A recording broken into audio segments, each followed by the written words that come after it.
कि कहाँ से क्वेश्चन पूछा जाता है, एक ऑथेंटिक बुक सोर्स ढूंढे जिसके थ्रू पढ़ाई की जा सके, क्योंकि आपके पास इतना समय नहीं है कि आप सारे बुक्स को पढ़ते रहे, और बुक्स भी बहुत ही ज्यादा है मार्केट में। तो सारे बुक्स को पढ़ने की जरूरत भी नहीं है। इसके लिए हम लोग सबसे पहले तो सोर्स देखते हैं। बीपीएससी 68 में सोर्स क्या था एग्जाम का, क्वेश्चन लेने के लिए बीपीएससी एक्सपर्ट की टीम ने क्वेश्चन को कहां से लिया था। तो सबसे पहले जैसा कि मैंने कुछ सैंपल लिया है, ये है सैंपल क्वेश्चन का, आप देख सकते हैं, और इसका विथ प्रूफ मैंने सोर्स भी इकट्ठा किया है कि ये क्वेश्चन कहां से लिया गया है, ये मैं आपको बताऊंगा अभी। तो चलिए देखते हैं। सबसे पहला क्वेश्चन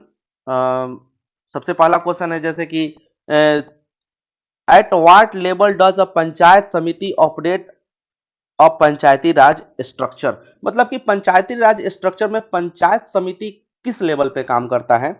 तो ऑप्शंस भी आप देख सकते हैं, block level body, district level body, ग्राम पंचायत लेवल बॉडी, और ये ऑप्शन डी और ई आप देख रहे हैं। तो यह क्वेश्चन लिया गया है कहाँ, क्लास 6 के सोशल साइंस वाले बुक से, और ये है एनसीईआरटी,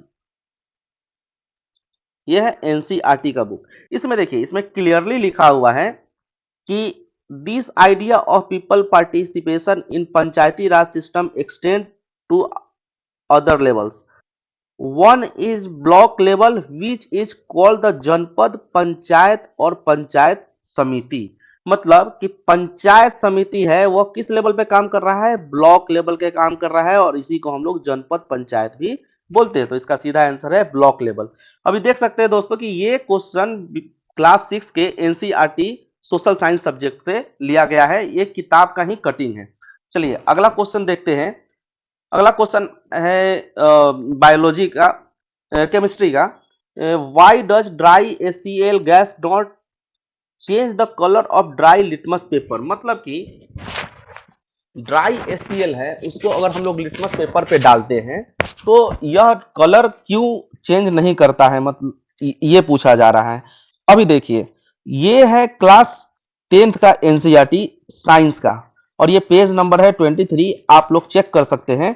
तो इसमें सबसे पहले तो लिखा गया है कि since the cation present in acid is H plus, this suggests that acid produce hydrogen ions H plus in solution which are responsible for their acidic property। ये यहां बोला जा रहा है कि जो H प्लस आयन प्रोड्यूस करता है ये रेस्पॉन्सिबल होते हैं किसके लिए, एसिडिक प्रॉपर्टी के लिए। मतलब कोई भी एसिड है या बेस है वो डिपेंड करेगा कि H प्लस आयन प्रोड्यूस कर रहा है या OH प्लस आयन प्रोड्यूस कर रहा है।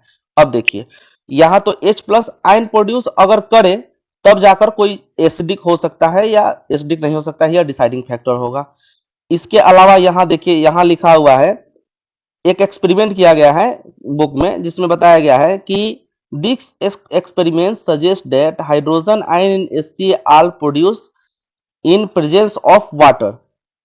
The separation of H plus ion from HCl molecule cannot occur in absence of water। तो देखिए एब्सेंस ऑफ वाटर में H प्लस आयन सेपरेट हो ही नहीं सकता है, तो यह एसिडिक प्रॉपर्टी को नहीं दिखा सकता है। तो देखिए यहाँ क्लियर है कि ड्राई स्टेट में H प्लस आयन प्रोड्यूस ही नहीं होता है, तो एसिडिक प्रॉपर्टी तो शो ही नहीं करेगा। लेकिन क्वेश्चन में कहीं भी H प्लस आयन के बारे में नहीं बोला गया, हाँ H3O प्लस आयन के बारे में जरूर बोला गया है।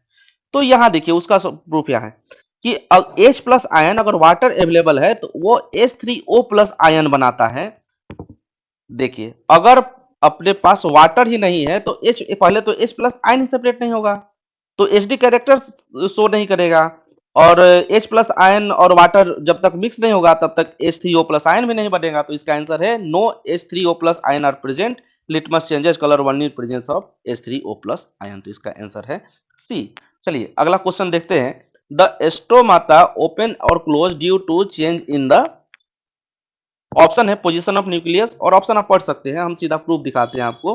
तो इसका प्रूफ है क्लास 11th के पेज नंबर 150 में, बायोलॉजी का ये बुक है, ये है बायोलॉजी का बुक। कौन सा है, क्लास 11th का है, और पेज नंबर है 150। यहाँ सीधा लिखा हुआ है water stress cause the stomata to close hence reducing the CO2 ability. मतलब वाटर स्ट्रेस है वह स्टोमाटा के ओपनिंग और क्लोजिंग के लिए रिस्पॉन्सिबल है। तो इसका सीधा आंसर है amount of water in the cell मतलब वाटर स्ट्रेस ही रिस्पॉन्सिबल है स्टोमाटा के ओपनिंग और क्लोजिंग के लिए। तो इसका प्रूफ हो गया। अभी देखिए अगला क्वेश्चन है, ball bearings are used to convert static friction into, first rolling friction, drag और जो भी ऑप्शन है। अभी देखिए इसका क्लास 8 के साइंस से ये लिया गया क्वेश्चन कि यहां देखिए, since the rolling friction is smaller than the sliding friction, sliding is replaced in most machine bye rolling by the use of ball bearing. मतलब बॉल बियरिंग का यूज क्यों किया जाता है कि स्लाइडिंग फ्रिक्शन को रोलिंग फ्रिक्शन में convert करने के लिए। यही तो बोला जाता है कि रोलिंग फ्रिक्शन को, स्लाइडिंग फ्रिक्शन को रोलिंग फ्रिक्शन में कन्वर्ट करने के लिए बॉल बियरिंग का यूज किया जाता है। अगला क्वेश्चन देखिए, the representation of Rajya Sabha includes, Rajya Sabha.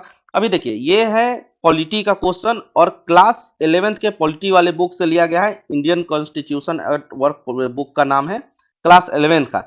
इसमें सबसे पहले दिया गया है, Rajya Sabha represent the state of India, it is an indirectly elected body. कहीं है इसमें दिया हुआ member nominated by president of India, ये तो छोड़िए। इसमें member indirectly elected by citizen through their representative. ये देखिए ये इनडायरेक्ट इलेक्शन का बात कर रहा है, राज्यसभा का इनडायरेक्ट इलेक्शन, तो ऑप्शन ये वाला सही है सबसे पहले तो। उसके बाद बोला जा रहा है, Rajya Sabha also have 12 nominated member. बात देखिए यहां देखिए, member nominated by Rajya Sabha of India, sorry member nominated by president of India. तो ये भी सही है कि 12 मेंबर किसके द्वारा नॉमिनेट किया जाता है, प्रेसिडेंट के द्वारा। तो इसका ऑप्शन कौन सा हो गया, मोर देन और वन, मोर देन एबव। चलिए अगला देखते हैं। अगला क्वेश्चन है हिस्ट्री का।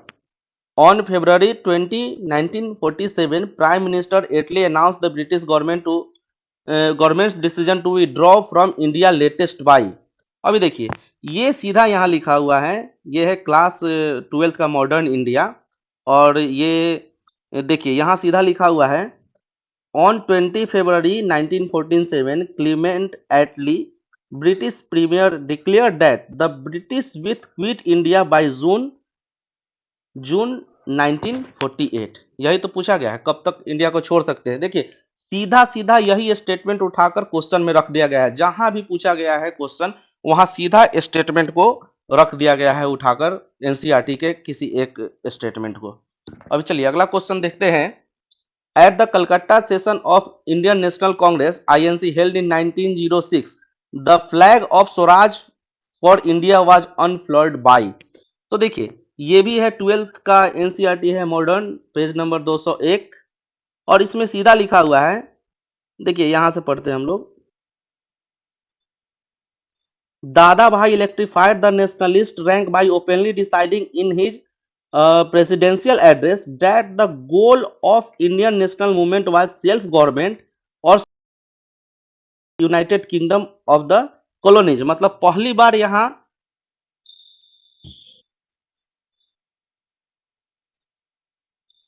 तो ये था कुछ सैंपल और उसका सोर्स विथ प्रूफ था। तो आप देख सकते हैं कि एनसीईआरटी का बुक कितना इंपॉर्टेंस रखता है बीपीएससी के एग्जाम के लिए, और जो नया अपना बीपीएससी का एक्सपर्ट टीम है वो बिल्कुल रिलाई कर रहा है एनसीईआरटी के बुक पे। तो चलिए अब